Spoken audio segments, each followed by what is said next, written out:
अभी चुप बैठिए, आप चुप बैठिए। डोंट टॉक, आराम से। When I am talking you don't talk, keep quiet. आराम से। आईएमए का कोई अधिकारी इसकी बात नहीं करो। कोरोनिल साहब को क्यों स्वामी जी, मैं जवाब दूंगी, प्लीज डॉक्टर साहब को बोलने दीजिए, वो भी तो बताइए। बोलिए डॉक्टर। आदाब, मैं हूं शकील अहमद और आप देख रहे हैं न्यूज़ मैक्स। बाबा रामदेव और डॉक्टर लेले का एक डिस्कशन जो आज तक में दंगल में हुआ, उसमें ये देखने में आया कि किस तरह से बाबा रामदेव को डॉक्टर लेले, जो इंडियन मेडिकल एसोसिएशन के प्रभारी हैं, एक पदाधिकारी हैं, उनके ज़रिए जिस तरह से बार बार उनको जलील किया, उनको चुप रहने और खामोश रहने को कहा गया और बाबा रामदेव कोई जवाब नहीं दे पाए। बार बार उनको लताड़ा गया। 3.5 मिनट का एक वीडियो सोशल मीडिया पर रात से वायरल हो रहा है। लाखों लोगों ने इस वीडियो को देख लिया है और बाबा रामदेव को कटघरे में खड़ा करने की कोशिश बार बार इस वीडियो के जरिए की जा रही है।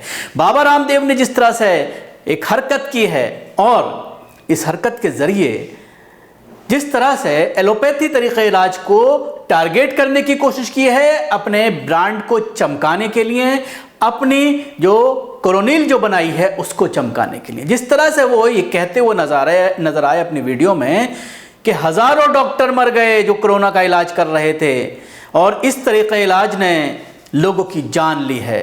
उसके बाद वो अपनी प्रोडक्ट के बारे में बात करते हैं कि किस तरह से योग के जरिए और आयुर्वेद के जरिए कोरोना पर काबू पाया जा सकता था। इस डिबेट में 3 अंश हैं जो मैंने निकाल करके सामने रखे हैं, जिसमें बार बार बाबा रामदेव को टोका जा रहा है और ये कहा जा रहा है कि मुझे बोलने दिया जाए। डांटते हुए नजर आ रहे हैं डॉक्टर लेले। अभी चुप बैठिए, आप चुप बैठिए। ठीक है, डोंट टॉक, आराम से। When I am talking you don't talk, keep quiet. आराम से।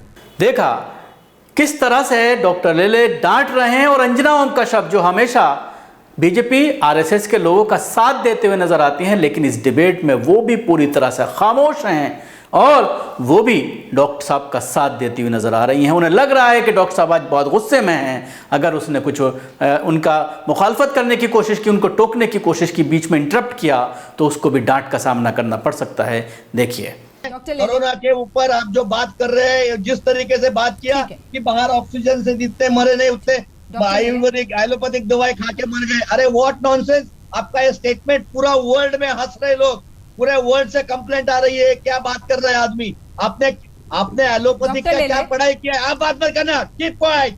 डॉक्टर लेले, एक सवाल, आपने एलोपैथी का कितना पढ़ाई किया है? तो बार बार जिस तरह से डॉक्टर लेले 3 बार उनको बाबा रामदेव को यह कहा कि खामोश रहिए, चुप रहिए, धमकाया बुरी तरह से, और बाबा रामदेव सिर्फ ये कहते रह गए कि आप आईएमए के अधिकारी हैं तो आप इस तरह से बात नहीं कर सकते।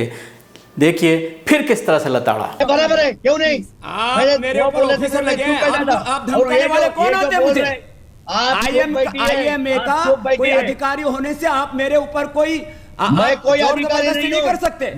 जाहिर सी बात है, बाबा रामदेव पतंजलि लाने के बाद जिस तरह से विवादों में रहे और खासतौर से कोरोनिल को लेकर के, जब कोरोना का फर्स्ट हमला हुआ था भारत पर, उसके बाद जिस तरह से कोरोनिल ला करके ये बताने की कोशिश की थी और ये कहा था कि इसका पेटेंट हो गया है, सरकार ने इसको मान्यता दे दी है। उसके बाद दोबारा अभी 4 महीने पहले फिर दोबारा से कोरोनिल को लॉन्च किया और उसके बारे में दावा किया गया। उसको लेकर भी पूरी तरह से रिपोर्ट आई और पूरी तरह से बाबा एक्सपोज होते हुए नजर आए। लेकिन उसके बावजूद बीजेपी, इसकी सत्ताधारी पार्टी और बीजेपी की जहां जहां पर सरकारें हैं वहां पर बाबा को पूरी तरह से सपोर्ट मिल रहा है। अभी जिस तरह से हरियाणा सरकार ने 1 लाख किट कोरोनिल की लेने की बात कही है, जिसमें आधा पैसा पतंजलि देगी और आधा पैसा हरियाणा सरकार देगी। हरियाणा के जो वज़ीर सेहत हैं, उन्होंने कल इसका ऐलान किया है कि 1 लाख किट हम बाबा से ले रहे हैं।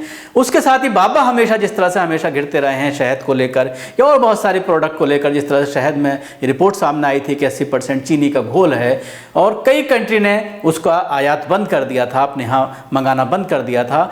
और जिस तरह से बाबा रामदेव पिछले 6 साल के अंदर, जब मोदी सरकार नहीं थी, कांग्रेस सरकार में जिस तरह से वो मोदी को लाने के लिए जिस तरह की बातें करते थे कि उनके आने के बाद करप्शन खत्म हो जाएगा, ब्लैक मनी भारत आ जाएगा, पेट्रोल 35 रुपये लीटर बिकने लगेगा, इस तरह के दावे जिस तरह से किए जाते थे, लेकिन उसके बाद 7 साल होने के बावजूद जब ये सारा उल्टा हो गया और जब उनसे सवाल किया जाता है तो वो हंसने लगते हैं। जो उनका एक अंदाज़ है हंसने का, एक आंख बंद करके जिस तरह से वो हंसते हैं, उसका भी लोग मजाक उड़ाते हैं। लेकिन इस वीडियो के बाद और IMA के एक्शन के बाद अब ऐसा लग रहा है कि बाबा रामदेव कहीं ना कहीं कानूनी पचड़े में फंसने वाले हैं। जिस तरह से इनके खिलाफ लगातार FIR कराई जा रही हैं जगह जगह पर IMA के ज़रिए, डॉक्टरों के ज़रिए, कि इन्होंने जिस तरह से एलोपैथी तरीक़े इलाज को निशाना बनाने की कोशिश की है, जिस तरह से डॉक्टर्स कोरोना वॉरियर्स के तौर पर पूरे देश में उभरे हैं। सैकड़ों डॉक्टर्स ने अपनी जान गंवाई है, दिन रात मेहनत कर रहे हैं, लगातार मेहनत कर रहे हैं, बिना रुके हुए मेहनत कर रहे हैं, अपने परिवारों के बारे में ना सोचते हुए जिस तरह से फ्रंट लाइन पर आकर के डॉक्टरों ने काम किया है, लोगों की जानें बचाई हैं, ये सराहनीय कदम है। ऐसे में इस तरह के डॉक्टर्स पर सवालात खड़े करना, उनको बदनाम करना, उनके तरीक़े इलाज को बदनाम करना, ये पूरी तरह से जो कोरोना की गाइडलाइंस हैं उनका भी उल्लंघन है और पूरी दुनिया में इसको लेकर मजाक उड़ाया जा रहा है। शुक्रिया। आपको हमारी कोशिश कैसे लगी ज़रूर बताएं। हमारे यूट्यूब चैनल को सब्सक्राइब करना ना भूलें, इसके साथ ही बेल आइकन ज़रूर दबाएं। सभी अहम खबरों के लिए न्यूज़ MX को सब्सक्राइब करें, साथ ही बेल आइकॉन को जरूर दबाएं। लाइक, शेयर, कमेंट करना ना भूलें।